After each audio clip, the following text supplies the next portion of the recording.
Anderson County. This is Councilman Brett Sanders recapping January the 2nd, 2024's meeting. I'd like to wish everyone a happy new year. We had a few small, some road abandonment issues that was approved to abandon roads, and had a couple. We abandoned a few and then we added a few for some subdivisions. And while we're on the road issue, we actually, council decided tonight on third reading to move forward with allowing the public or the citizens of Anderson County to vote whether they want a penny sales tax to pass at the next election coming up for our roads. And one thing I'd like to clear up, I've heard rumors and things being brought up, is, they talk about the state, the gas tax money. The gas tax money, and it goes for state roads. And I think Mr. Elgin said something tonight. When you see a road sign, you always look for, on the sign, and have the name of the sign. There'll be a C for a county road, a S for a state road, or a P for a private road. So the gas tax money, you can go online at SCDOT, and it will show South Carolina's a good sized state with a lot of roads, so you can see where that gas tax money is being spent. Some of the tax money has come and is coming through Anderson County, doing some state roads here. But primarily what we're talking about on our penny tax, or our tax deal, was here in Anderson County we have 1,534 miles of county road that we have to maintain. We have 163 bridges. You have guardrails, ditching, intersections, unsafe intersections. So this tax would actually generate approximately $51 million a year to be utilized or to be spent on roads, bridges, guardrails, intersections, things of that nature. The way that it will be on the agenda, they had two alternatives. One was a capital tax, and then actually we have, out of 46 counties, 42 counties have some form of what we're discussing now in place to help maintain roads. I want people to understand, and I wanted to make sure that, as a council, we're not voting for a tax. We're voting to allow the people to decide what they want. And I don't know, I hear people, we can, find some money in the budget, but unless you actually sit down in a finance committee meeting during budget time and actually see how county money is being spent, out of our county budget, just the sheriff's department alone is 41% of the county budget.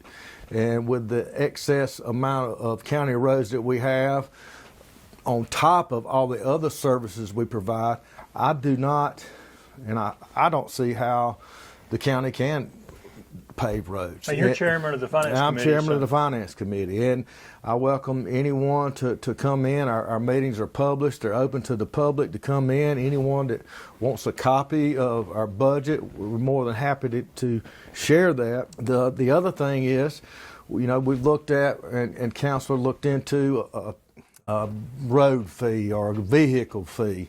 And, at $1 million a mile to pave road, a road fee, it's not going to do anything to make a dent in our road situation. Plus, it's just going to upset people. And it's also only our citizens get hit with that, not the people who come and use our roads. Exactly. And then if you own multiple vehicles and then you throw in a motorcycle, a boat, or RV, you're paying more than your neighbor with two cars. So I think the penny tax, anyone that's out and about, everyone is paying that share, or their percentage, or their part of it. I've also had someone ask me or say that, we're paying 100% of that tax.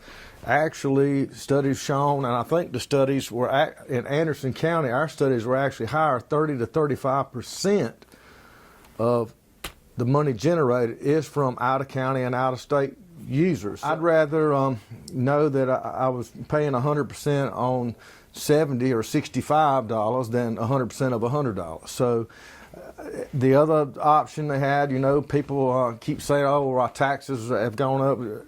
I've been on council 5 years, and we've never had a tax increase. I've been chairman of the finance committee for 4 of those 5.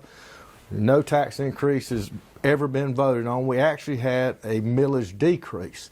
And I think what people, when they think their taxes went up, you have separate departments. You have we have different departments, different positions. Anderson County has not raised taxes. Your taxes is based on a millage rate. Well, our millage rate has not increased. Now, every so often, so many years, the assessor's office will come in and they will reevaluate your property, your home, and say, hey, your home's, it's worth more than the $100,000 now. We value it at 110. Now that may make your tax increase, but county council has not raised millage, and that's a whole separate department that is an elected department that handles those things. So yeah, and this deal here on our road tax, it is, like I said, it'll be voted on. Every dime has to be spent on roads. Basically, this tax will last 7 years. It'll generate $333 million towards our roads.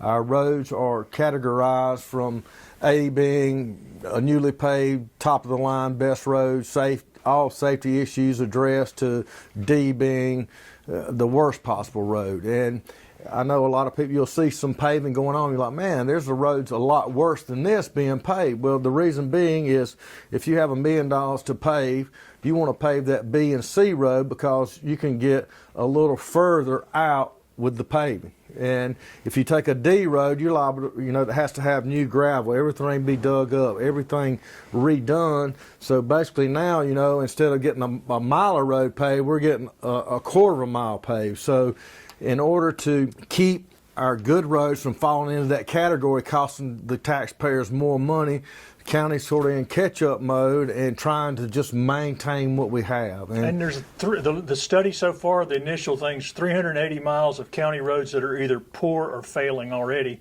And the county's never had an instrument to take care of roads in its history. Not in the history of county governance has there been any instrument specifically to take care of roads. That's how we got here.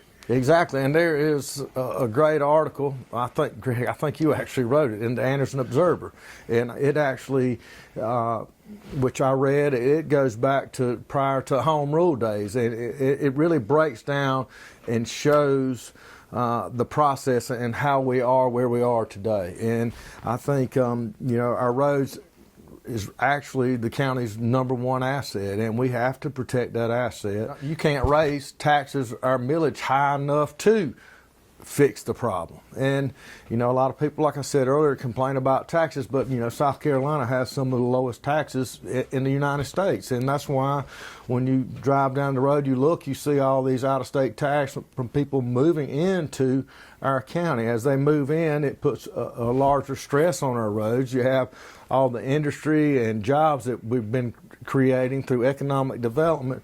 So that's going to be tied to roads. The better our road system is, the more safety issues that's addressed, interchanges, things like that are brought up to 2024 standards, is also going to impact, your property value on your home. It's going to put less wear and tear on your vehicle.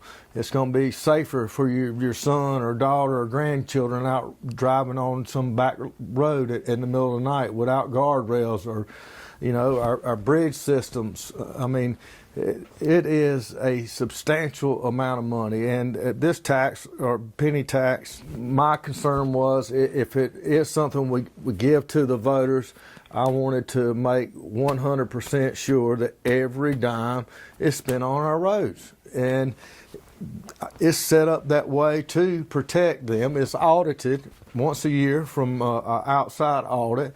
So I think, it's up to the people. And as a council person and representing District 4 and working with my other council members, I don't see the answer, other than trying to think outside the box or move it in a direction to where, it's up to the people. The money's, it can be generated. 35% of it's from out of county, out of state people. So our road's an investment, and we've got to invest in it. And if the people don't like it or don't want to vote for it, hey, vote no, and we'll have to try to figure something else out, or just keep traveling down the same path. And the next generation, the one before that, it's just going to cost more and more money. So that's basically where we are. And also, you know, on our road system, Matt Hogan, who is over our roads and bridges, they're doing a great job with the resources that they have. They're doing such a good job that they were recognized as one of the top, or the top, roads and bridges manager in roads and bridges department in the state of South Carolina. So we have competent, qualified employees and supervisors and department heads that know what they're doing. It's just a matter of giving them the tools they need to complete this project. Anyone that would like more information, feel free to reach out to the county or call me directly. Again, I'm happy that 2024 is here. We had a great year last year, and just want everyone to know that everyone's here and working hard for you.